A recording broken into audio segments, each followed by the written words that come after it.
Un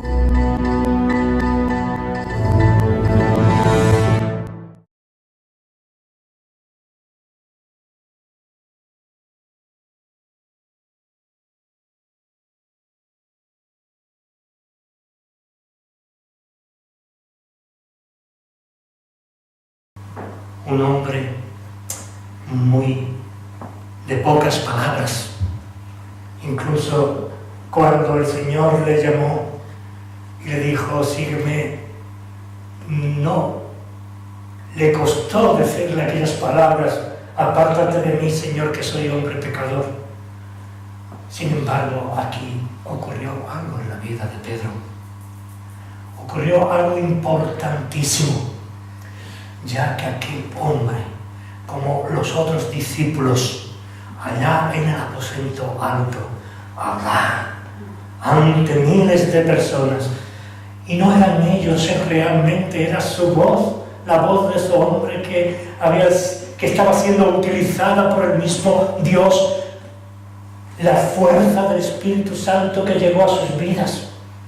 Entonces comprendieron, entonces perdieron todo el miedo que tenían, que habían tenido aquellos días, se escondieron allá porque tenían miedo. Incluso Pedro, aquel que había dicho que no le iba a abandonar.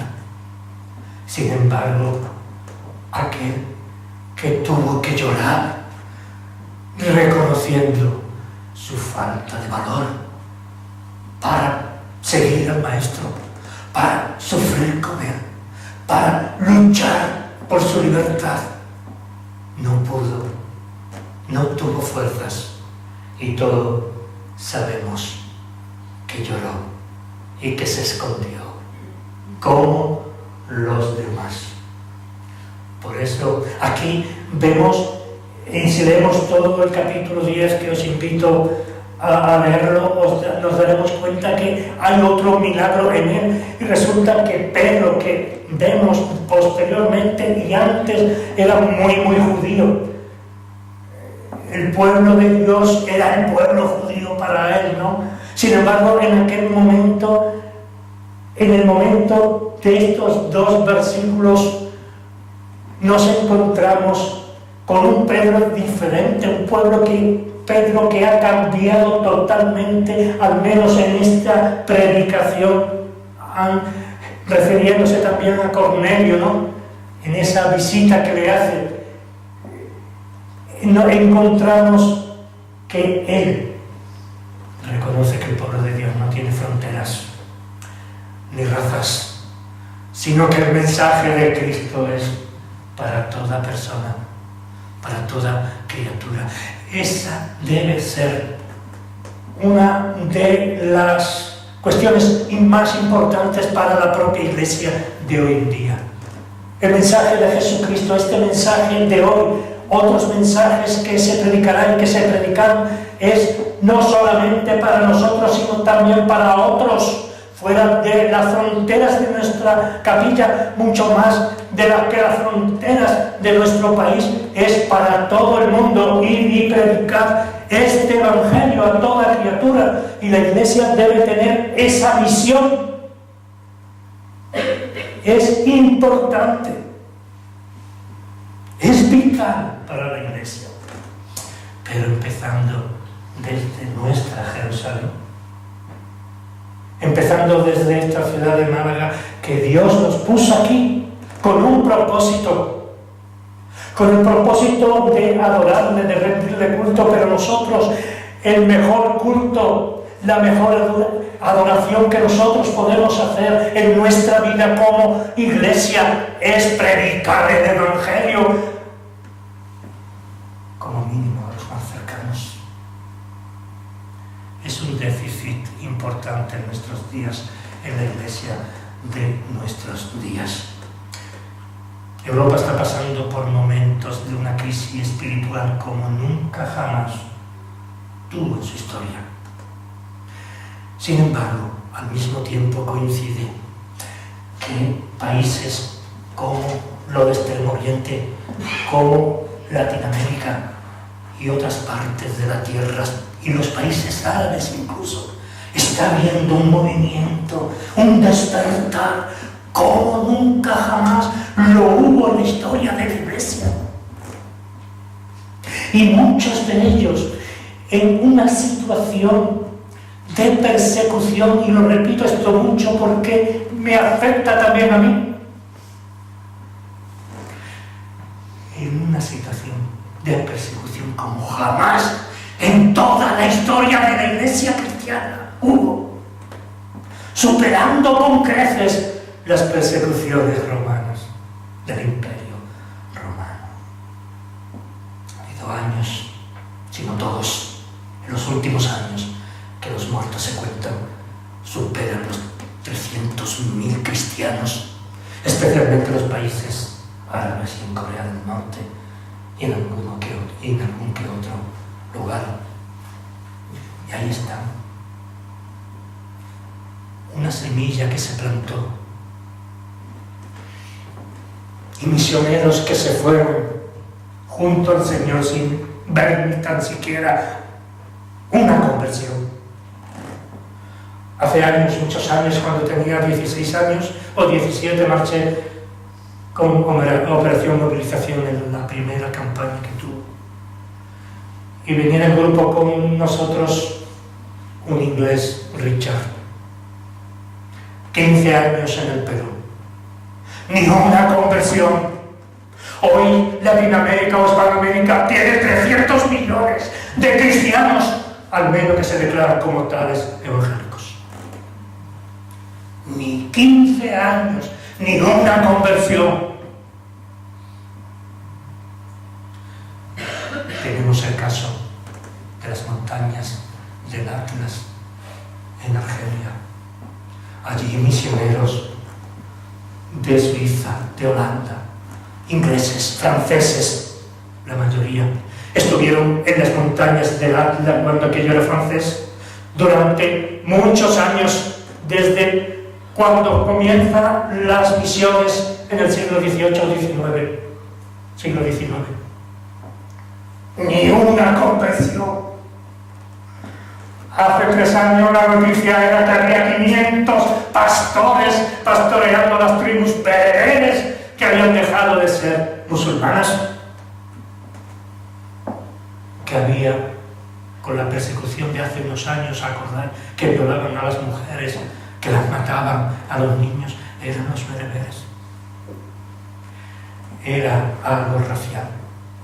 Los bereberes, como sabéis, son los auténticos, los antiguos, mejor dicho, pobladores del Magreb, que va hasta Marruecos. ¿Cuántos misioneros? Tantos años sin fruto. Un día alguien se le ocurrió abrir un baúl y vio una Biblia cristiana en lengua árabe. Era la Biblia de sus antepasados, porque aquel país, todo el Magreb, incluyendo nuestra tierra, todo el cinturón marítimo hasta Granada, desde Algeciras hasta cerca de Almería, era el Imperio de Oriente, no pertenecíamos a Occidente, eran cristianos coptos. Y se divulgó aquello, y se recuperó la historia, y lo más importante, recuperaron el espíritu por la gracia de Dios. Lo que es imposible para el hombre es posible para Dios. Hombres y mujeres son asesinados delante de sus hijos e hijas, son violados delante de sus padres para que renieguen de Cristo en los países, en algunos países musulmanes y en Corea del Norte, y permanecen firmes, y sus hijos le gritan: papá, no reniegue de Cristo. Mucho más allá de lo que hicieron o se atrevieron el Imperio Romano en los primeros siglos del cristianismo. Y nosotros nos desesperamos, nosotros vemos que no hay crecimiento en la Iglesia, que incluso nuestros bancos han quedado vacíos en muchas ocasiones hermanos que ya no son, que se fueron por cualquier cosa, por cualquier tontería, ¿verdad? Y que no volvieron jamás. Y vemos que no crecen ahora. Y olvidamos algo importante, que la obra no es nuestra, que esta iglesia no es nuestra, ni mía, la de Soriana, ni de cualquier otra. La iglesia es de Cristo. Y Europa, no hay solución en este momento, humanamente hablando. En América se dice, ustedes tienen los maestros, nosotros tenemos la gente. Hay un movimiento de hace unos años de conquistar Europa para Cristo, en este caso de muchos hermanos latinoamericanos, de conquistar España para Cristo. Ellos trajeron un cristianismo, nosotros les vamos a llevar el verdadero cristianismo, les vamos a conquistar de nuevo, al revés. Hay movimiento así, y vienen aquí y no pueden. Se tienen que volver porque su moneda aquí no vale nada. Pero hay muchos que están aquí, en Andalucía, principalmente trabajando cuando pueden y viviendo muy justo por amor a Cristo y también a este país. Es el cambio, es la transformación que pasa también con Pedro. No hay fronteras. Nuestro mensaje es universal, nuestra iglesia es universal. Él predica a los gentiles y dice, Dios no hace acepción de personas. Pedro les declara la resurrección de entre los muertos por el mismo poder que Dios hizo levantar a Jesús. Él predica sobre esta cuestión y las pruebas que había en ella. El poder por el que el resucitado vuelve a la vida era un poder divino. Dice en el versículo 40, Dios le resucitó. Dios le resucitó. Así nosotros seremos levantados en el día postrero. Y nuestro cuerpo, el cuerpo que veis aquí y que veis en los hermanos y que os veis, ese mismo cuerpo se unirá por el poder de Dios. Si creó al hombre del polvo de la tierra, ¿cómo no recuperará ese polvo? Y lo unirá y lo completará en una nueva creación. Permitidme la expresión que no es muy exacta, en Juan, en Pablo, en María, en Fina y en todos los que estamos aquí. Para Dios no hay nada imposible. Cogió polvo de la tierra y del polvo de la tierra hizo a nuestros primeros padres. Pero no será un cuerpo diferente. No será un Juan diferente, ni un Pablo diferente. No, en absoluto seremos nosotros mismos. Con todo lo bueno que hay en nosotros. No más pecado, no más rebelión. Habrá algo diferente, cualitativamente hablando, muy diferente, que el cuerpo, siendo el mismo, será glorificado. El cuerpo, ese cuerpo resucitado como el de Jesús, por el mismo poder que fue resucitado nuestro Señor Jesucristo, ese mismo cuerpo será glorificado. Podrá comunicarse, podrá tener comunión con Dios. Esa comunicación, esa comunión que el hombre perdió en el Edén a causa de su pecado, de hacerse igual a Dios. Claro que se hizo igual a Dios. Dios conocía el bien y el mal, pero el hombre creado La mujer creada no conocía el mal, solo conocía el bien. Pero concluye su predicación basada en su propia experiencia, esa experiencia de haber recibido el poder de Dios a través del Espíritu Santo. Esa experiencia respecto a haber visto a Jesús. Mirad, dice Jesús, tocad mis manos, mirad mis llagas, mis heridas, soy yo. Y les anima en esa predicación a creer en el Dios vivo. Porque Dios no es un Dios de muertos. Dios es un Dios de vivos, de un alma vivificada, de un cuerpo glorificado. Ya no habrá más pecados ni rebeliones, solo habrá una nueva Jerusalén, un nuevo cuerpo glorificado. No más enfermedades, no más dolores, solo la gracia de Dios, la alegría de compartir en la eternidad, en esa eternidad con la cual amó Dios en la eternidad. Gozando de la presencia, de la comunión y del contacto con nuestro Señor Jesucristo. Por eso el apóstol Pedro les anima a creer en el Dios o en el Cristo vivo. Con ese mismo espíritu le habla a Cornelio, que no era judío. Desde entonces incluso todos ellos tenían ese concepto, que solo los judíos habían venido al Mesías.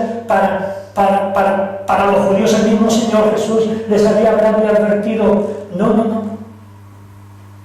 llamaré pueblo al que no era mi pueblo, porque el pueblo judío le rechazó.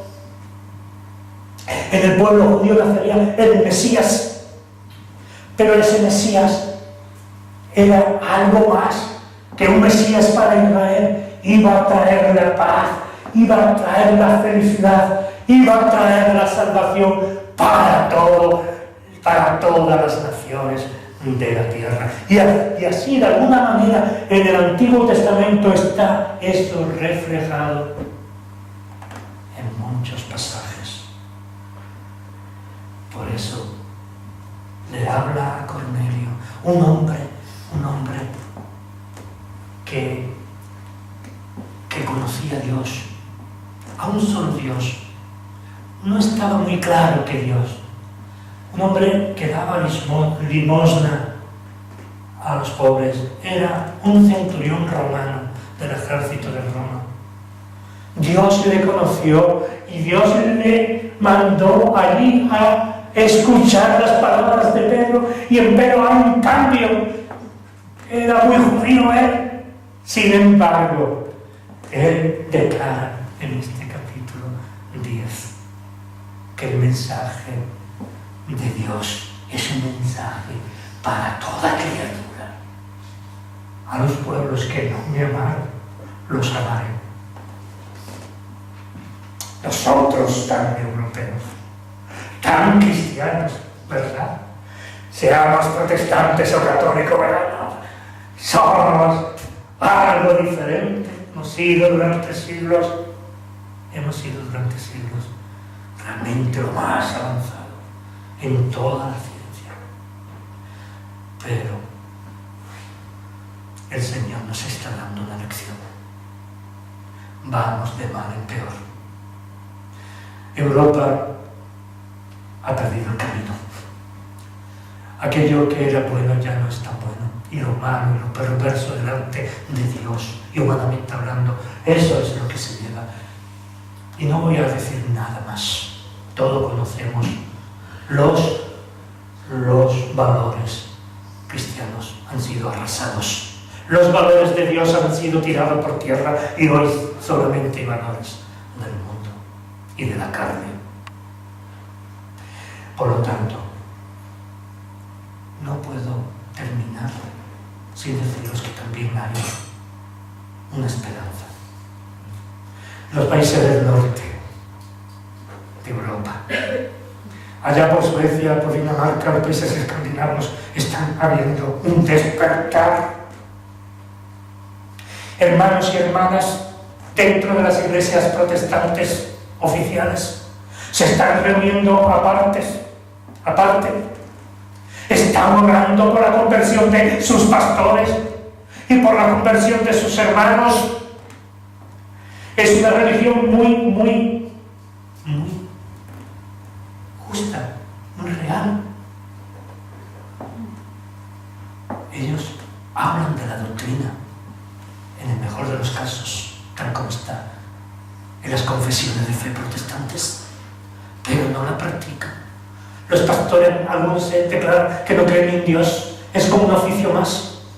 Y hay hombres y mujeres, especialmente jóvenes, y algunos ancianos que se reúnen un día a la semana o varios días a la semana dentro de sus propias iglesias sin separarse, y se declaran cristianos evangélicos dentro de la iglesia, y allí están cambiando a pastores y están cambiando iglesias, y esas iglesias luteranas muertas como las de Roma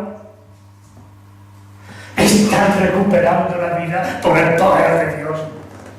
Y va creciendo este movimiento, año por año, sea eso una realidad que cambie la vida de la iglesia en este continente. Por eso, a lo mismo que tenía Cornelio y tienen otros muchos cristianos, que se llaman tales, pero no son cristianos. Son de tradición, son porque sus padres lo eran, pero no son cristianos. No ha habido ningún cambio en su vida. El Espíritu de Dios no está en sus vidas. Y eso es lo que ocurría en ese sermón de Pedro, delante de todos aquellos que quisieran escuchar. Y por eso también Cornelio, un hombre temeroso de Dios, pero le faltaba una cosa: creer en Jesucristo, el Hijo de Dios, la tercera persona de la Trinidad. Hacer acepción de personas, como había hecho Pedro, es creer en los privilegios espirituales de unos, son distintos a los de los demás. No hay para Dios acepción de personas. Para Dios, tú, el peor de todos los que aquí estamos, tú eres el mejor. El mejor para Cristo, tú eres para Dios, para Cristo, para el Espíritu Santo, tú eres algo precioso. No estás aquí por estar con un propósito. Con un propósito de salvación o con un propósito de condenación. Los romanos mostraban aquí en aquellos desfiles que antiguamente hacían sus galardones, aquellas cosas que habían ganado al enemigo, pero Jesucristo, nuestro Señor, no necesitaba nada, sino solamente los que portaban el mensaje de vida. La resurrección, por lo tanto, de nuestro Señor es una experiencia íntima de los santos. El hecho de que Jesús resucitase y comiera y bebiera con ellos después que resucitó de entre los muertos, se presenta como una prueba de que realmente resucitó, que no era un espíritu, que resucitó en carne y en espíritu. Dios no solo levantó a Jesús de entre los muertos, sino que permitió que fuera visto por los suyos. El Señor comió y bebió con ellos como un ser de carne, aunque estaba espiritualmente ya unido al Padre. Los discípulos estaban seguros de que no se les apareció un fantasma incorpóreo, un fantasma sin cuerpo o con cuerpo, sino que se les apareció, que les habló, que comió con ellos. Y ese era Jesús. Cristo les mandó a él y a otros apóstoles que proclamasen al pueblo el mensaje del reino de Dios, inaugurado ahora por su muerte y resurrección. Fue divinamente señalado para ser juez de todos, tanto de vivos como de muertos, aquel, como dice la Escritura, como un hijo de hombre. En cinco ocasiones, en este libro de Hechos, los apóstoles dijeron haber sido testigos de Cristo, del Cristo resucitado. Encontramos a unos discípulos escondidos y temerosos por su vida. ¿Qué ocurrió realmente con Pedro? ¿Cómo podríamos explicar de qué manera él empieza a predicar? Nunca lo había hecho, como decíamos al principio. Había no solamente un hombre predicando, sino un hombre con poder, un hombre que no era el mismo hombre, aunque sí. Había un espíritu en sus palabras, había una palabra en mayúscula que no venía de él, sino que venía del mismo Dios. Él, el más judío de todos, habla de un mensaje universal de salvación. Habla de un pueblo más allá de las fronteras de Israel. Habla de un mensaje universal y de un nuevo pueblo de Dios, más allá de las fronteras de Israel, repito nuevamente. Habla además con conocimientos venidos de lo alto. No siendo letrado, habla con una profundidad que ningún sabio de aquella época podría haber hablado. Habla con poder, habla con espíritu, habla como hijo de Dios. Este es el mensaje que lo repetimos una y otra vez. Es el mensaje, el nuevo mensaje, la buena noticia de salvación para todo aquel que cree. No hay nada más importante. Dios no hace acepción de personas. Sería el concepto del que hemos hablado. Ninguna acepción. Dice el Señor que a los más humildes de este mundo los escogió. Aquellos que estaban más lejos. Había invitado a potentados como el padre de familia, ¿verdad? ¿Recordáis la parábola? Nadie quería ir a la boda de su hijo.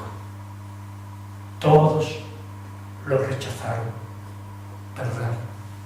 Todos ellos tenían cosas más importantes que hacer.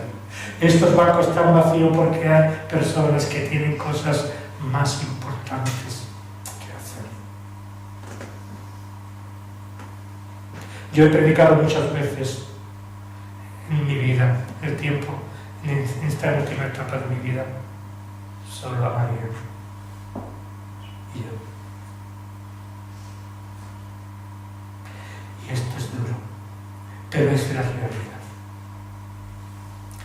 Él escogió a los más humildes de este mundo. Hizo como que el padre que mandó a sus sirvientes y les dijo: id por los caminos. Id por los caminos de Palestina. Y a lo más pobre, a lo más despreciable, a los mendigos, traédmelo acá. Traedlo y lavarlos y vestirlo, porque tengo que celebrar la boda de mi hijo.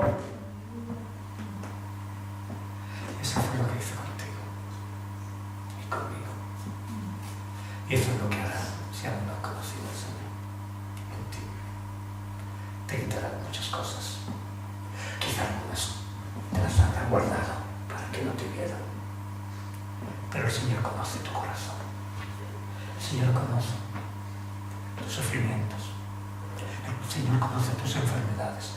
El Señor conoce tu orfandad y el Señor cambiará tu vida. Que no seas de aquellos que se sienten muy religiosos, de aquellos que están por encima del bien y del mal, aquellos que rechazan ir a las bodas, sino que mirarte a ti mismo, verte tal como eres y verás cómo es Dios. Y verás cómo el Espíritu llega a tu vida y te cambia y te transforma en un nuevo ser, en una nueva criatura. Esta es una buena noticia.